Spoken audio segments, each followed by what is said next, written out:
अपने देश के साथ किसी दूसरे देश की सैन्य झड़प हो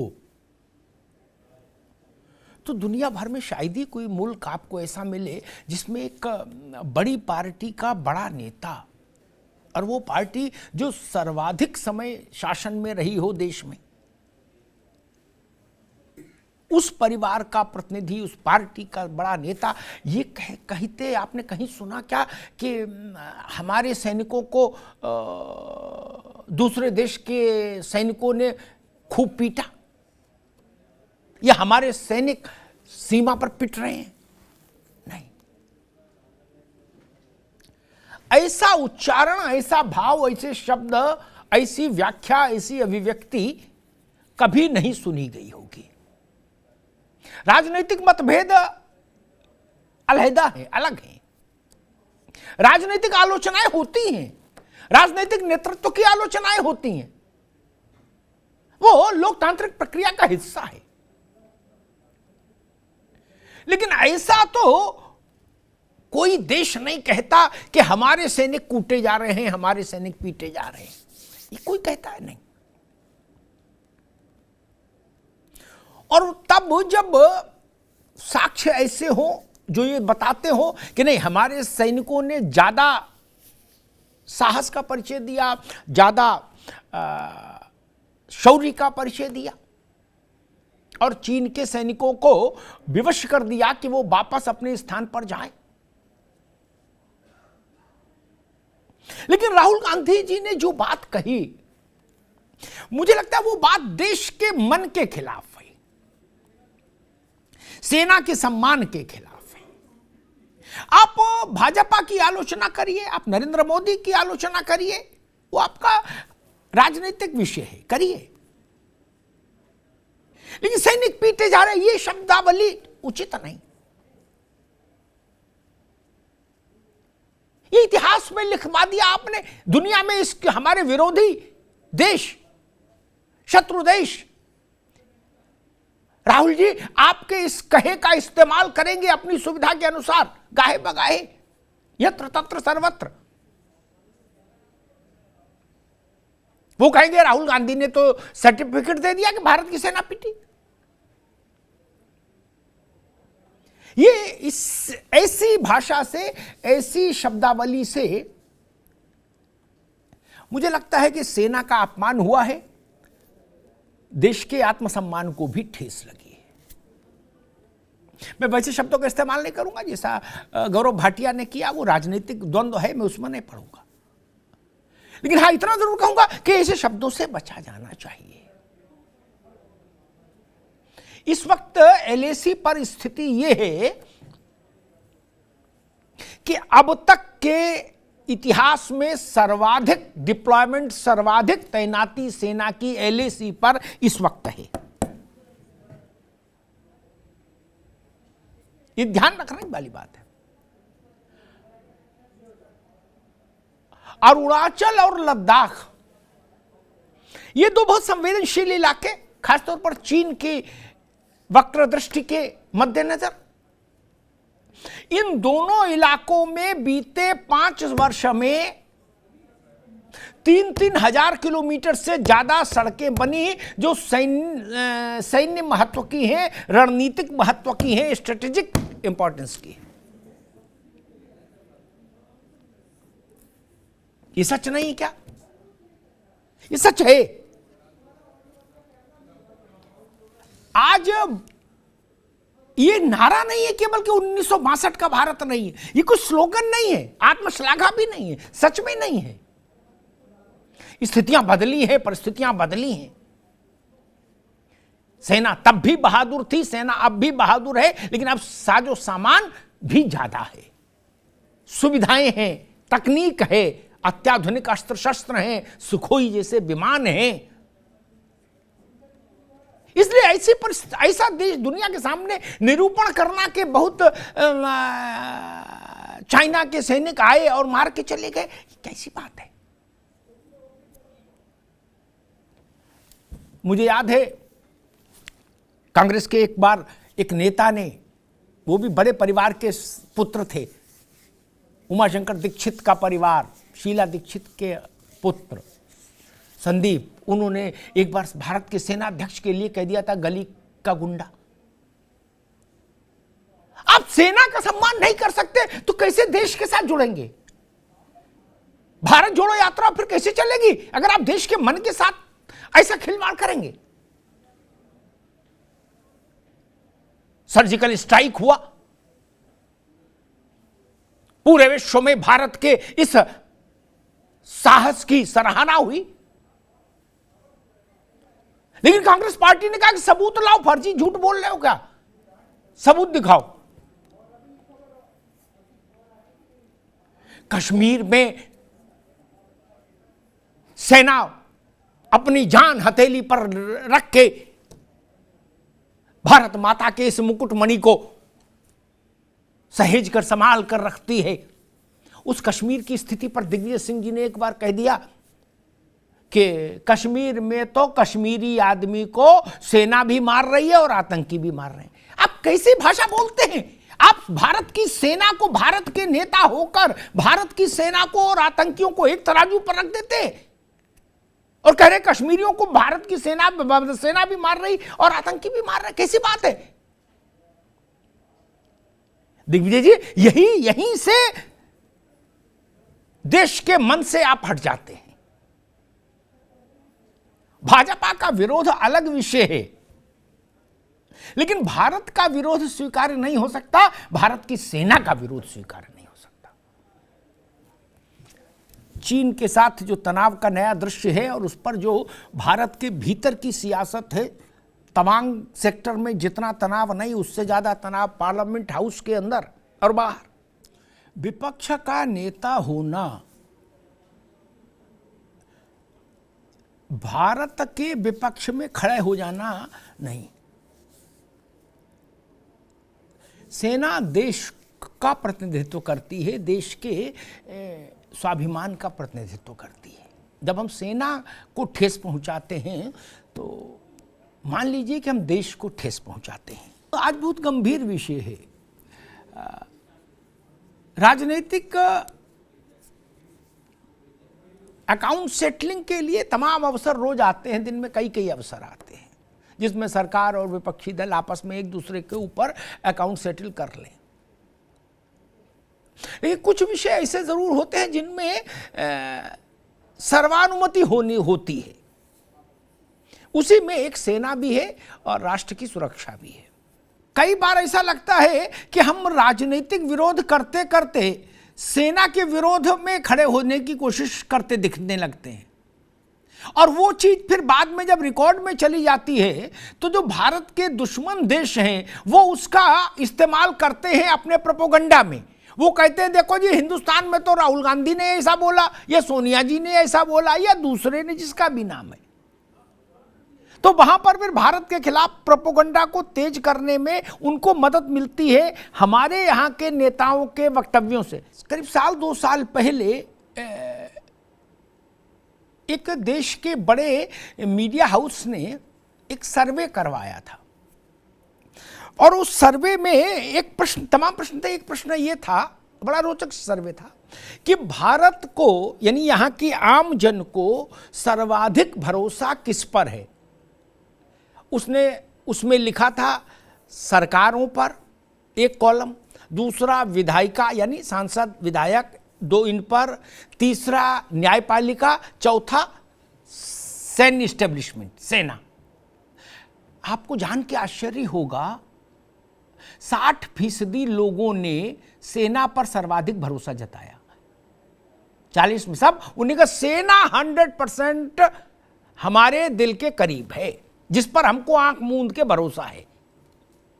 बाकी सबके साथ इफ्वट है, अदालत पर भी, और सबसे ज्यादा इफ्वट तो सरकारों पर लगे थे उस सर्वे में। जनता ने कहा था भाई इन पे तो भरोसा नहीं कर सकते ज्यादा, हम नेता लोग तो गड़बड़ कर देते हैं। लेकिन सेना जरूर ऐसी थी। सुधा जी, मैं वही बात समझना चाहता हूं, हम लोग एक दूसरे से पॉलिटिकली लड़े भिड़े, अच्छी बात है, कुश्ती करें, चुनाव जीतने की स्थिति अब पैदा अपने लिए कैसे बने उस पर संघर्ष करें, परिश्रम करें, समझ में आता है। राजनीतिक नेतृत्व की आलोचना अलग चीज होती है, और सेना की आलोचना अलग चीज हो जाती है या उसका अपमान अलग चीज हो जाती है जब हम उसके लिए ऐसे शब्दों का इस्तेमाल करते हैं कि पीटे जा रहे हैं। एक बड़ा डिमोरलाइजिंग सेंस प्रिवेल करता है पूरे देश में कि पीटे जा रहे, मतलब क्या कोई बकरी और मेमना समझ लिया क्या? और क्या हम पिट रहे हैं? सैनिक नहीं पिट रहे, फिर तो देश पिट रहा है। ऐसी भाषा, और आज की नहीं, वही शीला जी के सुपुत्र एक बार बताई दिए थे, सेनाध्यक्ष को बोले ये तो गली का गुंडा है। दिग्विजय सिंह कहते हैं कि कश्मीर में तो कश्मीरी आदमी को सेना भी मार रही, आतंकी भी मार रहे, यानी सेना और आतंकी एक ही तराजू में बैठा देते हैं। क्या आपको नहीं लगता कि कांग्रेस को इन सब चीजों से बहुत ज्यादा नुकसान भविष्य भूतकाल में उठाना पड़ा, फिर भी कांग्रेस ने सबक नहीं लिया? छोटे कोई कार्यकर्ता बोल दे समझ में आता है, उनका इस्तेमाल नहीं हो सकता उनके वाक्य का। क्या आपने राजनेता के तौर पर या एक सैन्य अधिकारी के तौर पर जब आप काम कर रहे थे इस भारत की सेना में, कभी ऐसा सुना कि किसी देश के बड़े नेता ने, जिसकी एक हैसियत हो, उस नेता ने अपने देश की सेना के लिए ऐसा कहा कि हमारा जो सेनाध्यक्ष है वो गली का गुंडा है या सेना पिट रही है? इस तरह की भाषा क्या भारत के सेना के मनोबल को खंडित नहीं करेगी, उसको आहत नहीं करेगी? चीन के साथ अतीत में भारत की 2-3 ऐसी स्थितियां बनी जो कष्टकारी थी। पंडित जी के समय में युद्ध, अक्साई चीन का बड़ा इलाका चला गया, उसके बाद की परिस्थिति, 3 घटनाएं तो हैं।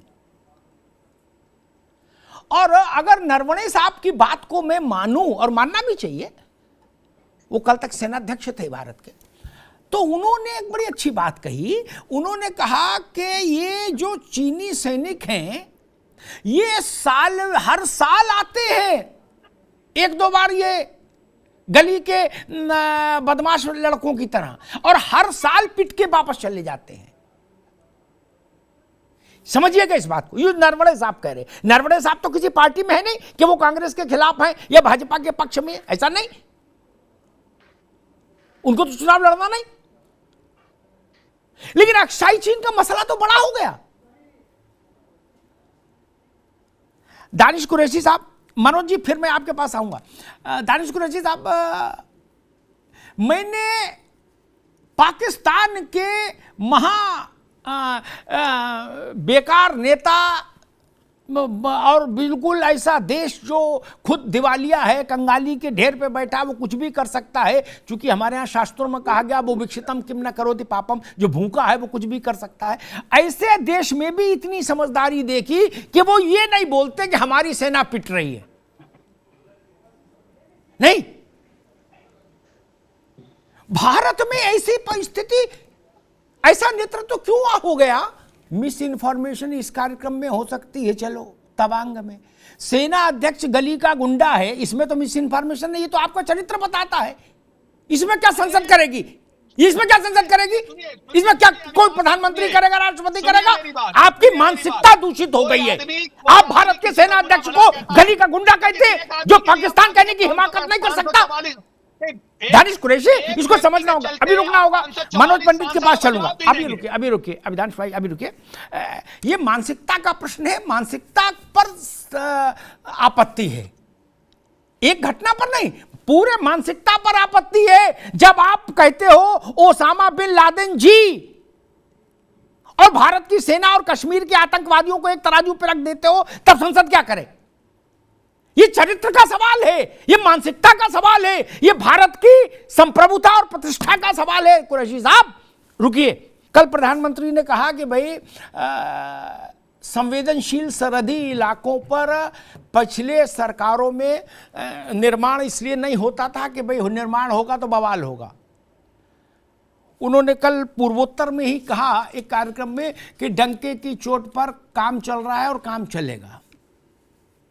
पिछले ये एक आंकड़ा है जिसके साथ मैं बात शुरू करूंगा।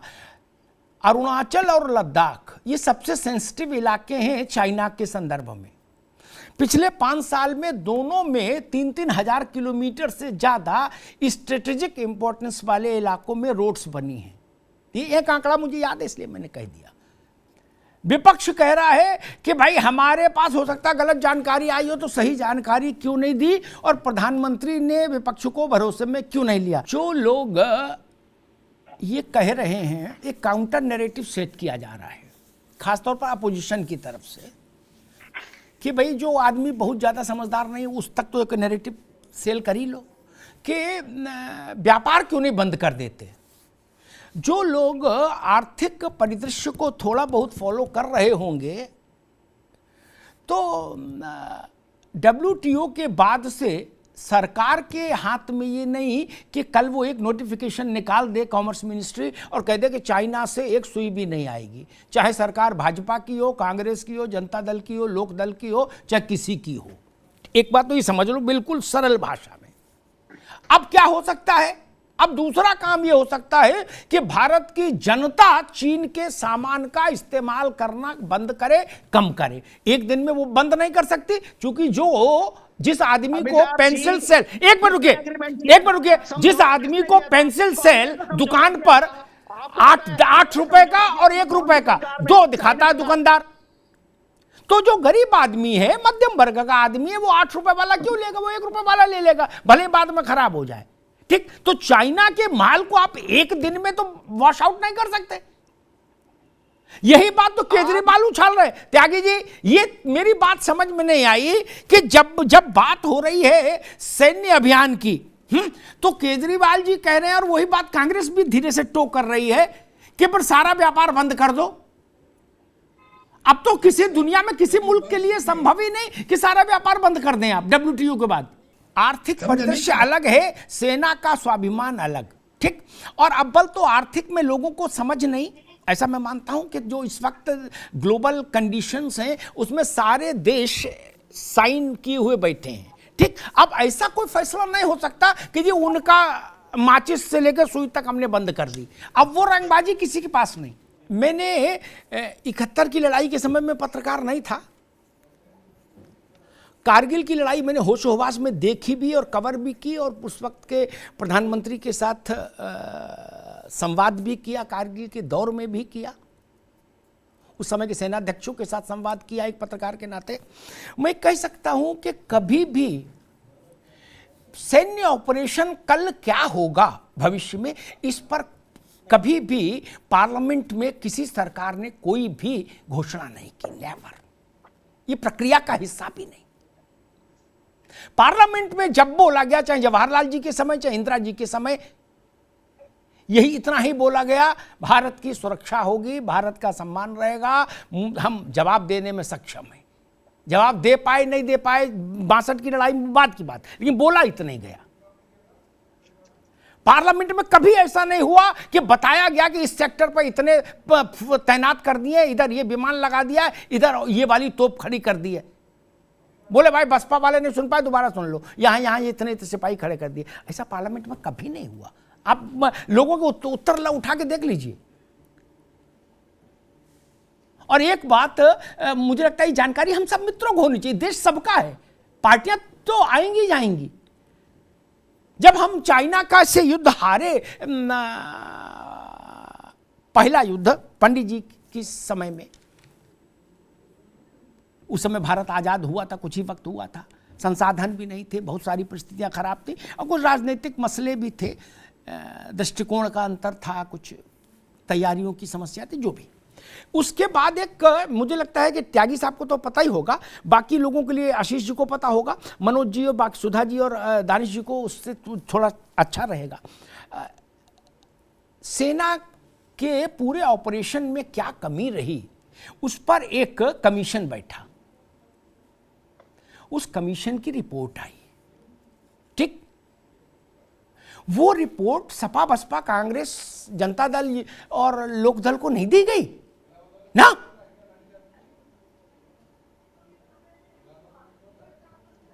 जिनके लिए जरूरी थी उनको दे दी गई। ऐसा हुआ तब जब कांग्रेस की सरकार थी। इसलिए सैन्य ऑपरेशंस के साथ एक हमेशा ये जुड़ाव रहा है। सुधा जी, आप इस बात से सहमत हैं कि नहीं? हमने 71 को के इतिहास को टटोला, हमने चीन की लड़ाई के इतिहास को टटोला, से कभी भी फ्लोर ऑफ द हाउस पर लीडर ऑफ द हाउस यानी प्राइम मिनिस्टर ने या इवन डिफेंस मिनिस्टर ने स्ट्रेटेजिक पोजीशंस पर कोई बात कभी नहीं की जब भी संघर्ष हुआ। जो वक्तव्य सरकार ने on the floor of the house दिया, ठीक, ये सरकार तय करेगी वो उसका वक्तव्य कौन पढ़े, वो रक्षा मंत्री पढ़ें कि प्रधानमंत्री पढ़ें कि गृह मंत्री पढ़ें। उसमें सरकार ने बताया, वो 2 पैरे का वक्तव्य है, उसने बताया कितने आगे आए, कितने पीछे गए, क्या परिस्थिति बनी, कैसी मुठभेड़ हुई, हाथापाई हुई, हाथापाई में दोनों पक्षों के लोगों को मामूली चोट आई, जख्मी हुए, ये सारा detail on the floor of the house है, ठीक ना। और एक बात बता दूं, जब IC-184 का अपहरण हो गया, आशीष जी आपको याद होगा, अमिताभ जी, एक मिनट रुको भाई, रुको। किसी भी दिन सब लोग मांग कर रहे थे कि सरकार क्या करेगी, हाउस में आके बता दें, नहीं बताया ना। क्या ऐसे ऑपरेशंस आप हाउस में बता सकते हैं? किसी देश ने बताया क्या? ओबामा ने ओसामा पर जब ऑपरेशन किया, तो जब ऑपरेशन सक्सेस हो गया, अमेरिकन नेवी के विमान अमेरिका की वायु सीमा में आ गए, तो प्रेसिडेंट ओबामा ने डिक्लेयर किया, उससे पहले नहीं। हमारे यहां तो लोग कहते भैया हमें क्यों नहीं बताया पहले, बताओ, हम नेता छोटे हैं, हम गंज डुंडवारा से चुन के आते हैं, हमें तो बताते टेलीफोन करके।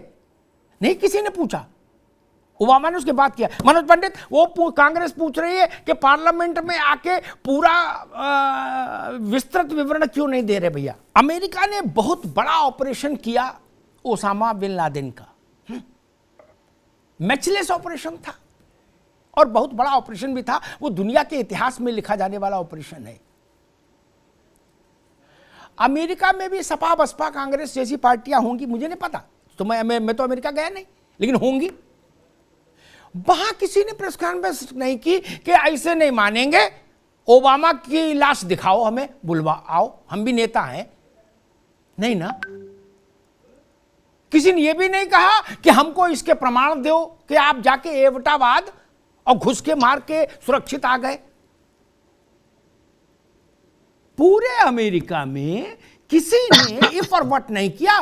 प्रेसिडेंट ओबामा आए और उन्होंने 7-8 लाइन में विश्व को बताया, और थैंक यू वेरी मच।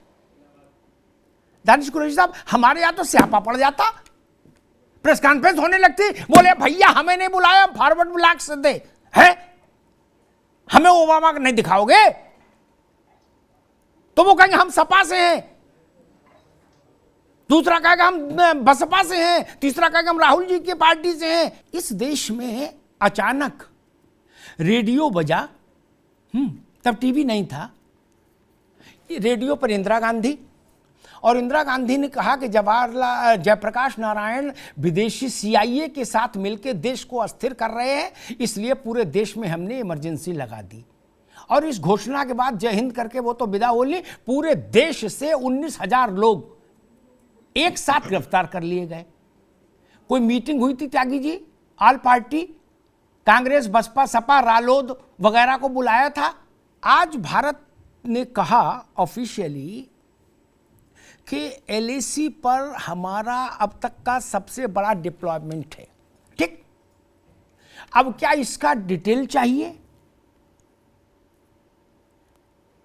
जो गंज डुंडवारा से चुन के आया है उसको भी डिटेल चाहिए, लखीमपुर खीरी वाले को भी चाहिए, है इटावा वाले को भी चाहिए, और भोपाल वाले को भी चाहिए। क्या सबको डिटेल? कहीं दुनिया में आपने कहीं सुना कि आर्मी का माइन्यूट डिटेल कहीं जाता हो? भारत के विदेश मंत्री ने कहा कि LAC पर अब तक का सबसे बड़ा डिप्लॉयमेंट है।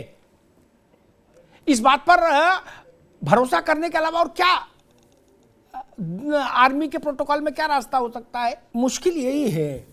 म्यांमार में एक ऑपरेशन किया था भारत ने, उस पर नहीं बताया डिटेल।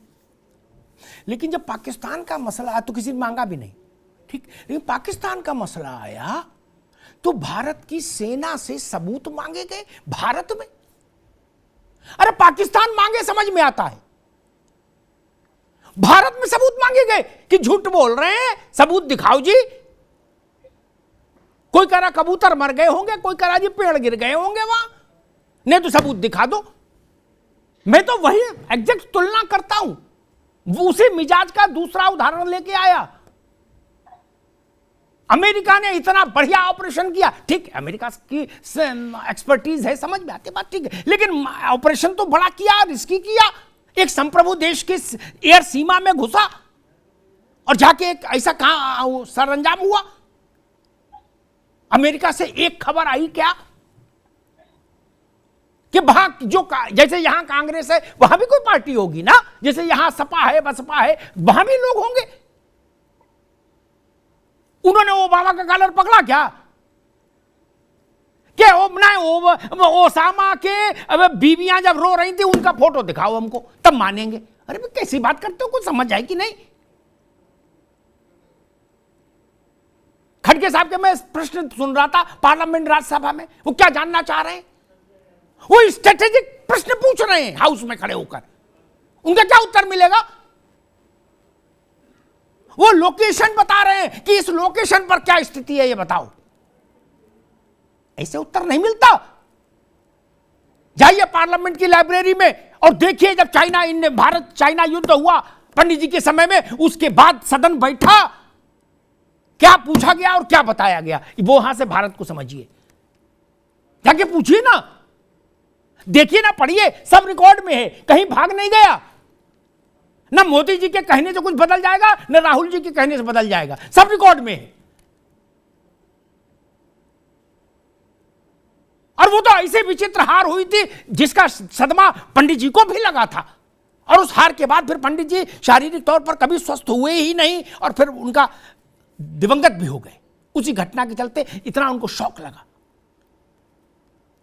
मुझे पार्लियामेंट के एक प्रोसीडिंग दिखा दीजिए जिसमें प्राइम मिनिस्टर या डिफेंस मिनिस्टर ने खड़े होकर चाइना वॉर के बाद, डिफीट के बाद स्ट्रेटेजिक चीजें बताई हो।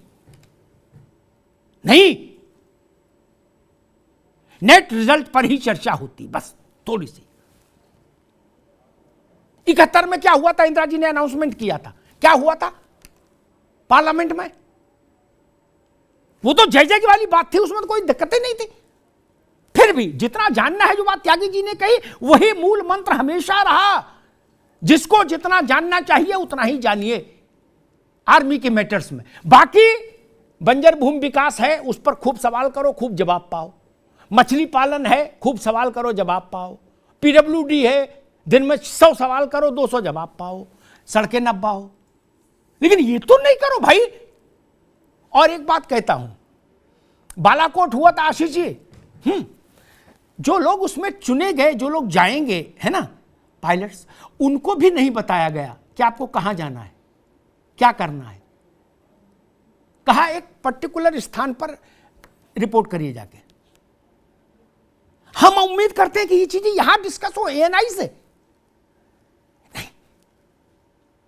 और देश के लोग देश की सरकार पर भरोसा नहीं करेंगे तो किस पर भरोसा करेंगे, बिलावल भुट्टो पर। 2 कौड़ी का देश और 2 कौड़ी का नेता, उसकी बात पर भरोसा करेंगे।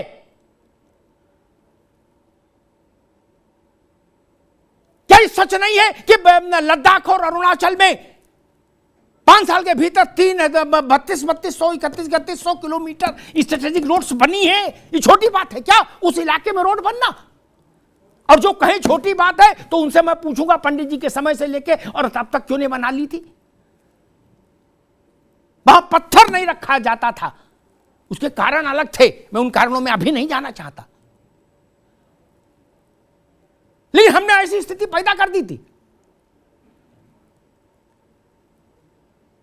एक अरुणाचल के एक संवेदनशील इलाके में एक टनल बनी है छोटी, आशीष भाई 500 मीटर 700 मीटर का वो कवर कर रही है, लेकिन सबसे जो फॉगी इलाका है उस इलाके का, उसमें भी सबसे फॉगी इलाका जो है उसके वो 9.5 किलोमीटर की दूरी को खत्म कर रही है।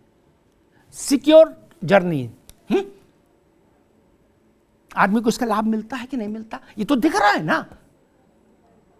आप इसके आगे जानना चाहते हैं क्या? मुझे बता दीजिए दुनिया के किसी देश में ऐसे डिस्कशन हुआ हो। अभी यूक्रेन और रूस युद्ध में है, रूस में स्ट्रेटेजिक पोजीशन डिस्कस हो रही है क्या? नहीं ना। क्या क्या चाहते हो? और नहीं तो सेना को निशाने पर ले लोगे आप लोग। सेना को चुनाव नहीं लड़ना भाई। हम सब सुरक्षित हैं इसलिए चूंकि ये जान देते हैं। चाहे किसी के घर में कितने भी सेना के लोग हों, मैं सबका सम्मान करते हुए कहूंगा, लेकिन कोई भी सैनिक या उसके परिवार का आदमी जब ये सुनेगा कि राहुल जी जैसा बड़ा नेता ये कह रहा है कि भारत का सैनिक पिट रहा है, तो उसके दिल को धक्का लगेगा, उसका मन खराब होगा। ऐसी भाषा नहीं बोलनी चाहिए। आप बड़े नेता हैं, आपके परिवार ने 4 दशकों तक भारत में राज किया है। आपके नाना के समय एक युद्ध हुआ था, पर नाना पंडित जी के समय, वो उसकी अतीत है भारत के पास। और 71 की जय का इतिहास भी है भारत के पास। आपकी आपत्ति भाजपा से हो सकती है, भाजपा के नेता के नाते नरेंद्र मोदी से हो सकती है। वहां लड़िए भिड़िए ठीक है, लेकिन सैन्य ऑपरेशंस को अलग रख दीजिए। ये कितना है, बहुत छोटा सा हिस्सा है। 99% मैदान खाली है सियासत के लिए, वहां करिए। 1% जो सेना का डोमेन है उसमें दखल मत दीजिए। हम आपको अलग होना रहना चाहिए उनसे। हम उनके लिए स्वस्थ कामना करें, जय हिंद की सेना का भाव रखें और अपने बहादुर सैनिकों पर भरोसा रखें। कोई भाईकालाल सरकार ऐसी होगी कि अपने देश को संकट में डाल दे। यह आरोप तो इस देश ने जवाहरलाल जी पर नहीं लगाया कि उनके इंटेंशंस पर शक करें। हार गए ठीक है। कोई भाईकालाल होगा ऐसा जो अपनी भारत माता को संकट में डाल दे? कोई सरकार हो सकती है क्या ऐसी? ऐसी ऐसी बातें उछाली जा रही हैं कि लग रहा है कि लूटपाट मच गई है, सारी सेनाएं, सारी सीमाएं भारत की अस्त व्यस्त हो गई हैं। ऐसा भाव क्यों बना रहे हैं भाई आप? बड़े लोगों को आत्मसंयम का परिचय देना चाहिए। कम से कम सेना के मामले में तो दीजिए। बाकी शिक्षा है, स्वास्थ्य है, उद्योग धंधा है, रोजगार है, खेती है, किसानी है, इस पर घेरिए ना सरकार को, इससे 2-2 हाथ करिए, ये जवाब देंगे। लेकिन सेना को छोड़कर, सैन्य अभियानों को छोड़कर, भारत की संप्रभुता को छोड़कर, सेना के सम्मान को छोड़कर उनको राजनीति के चौसर पर पांसे की तरह इस्तेमाल मत करिए। ये भाव देश कभी भी स्वीकार नहीं करेगा। धन्यवाद।